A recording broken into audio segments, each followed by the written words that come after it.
Round 3 đó xí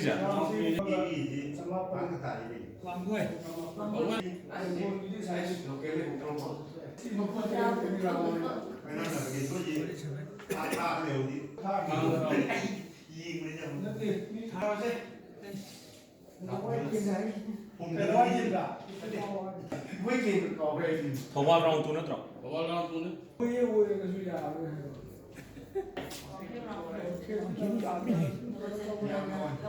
Masai gitu lah. Masai gitu dah. 4401 ya. Wah itu kita tes tu. Aduh hiraga IP berarti. Wah rendah. Jiri ba natra. Jiri lah ya. Jiri first round. Sandel gitu.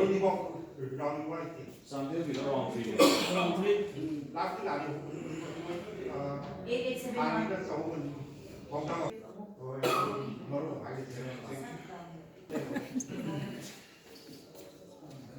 Siap pemula. Pise itu Houjik piba kanan Oiriba. Terang mat. Round 2.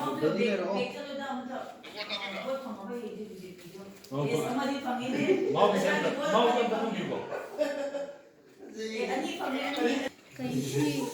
Satu di Francis.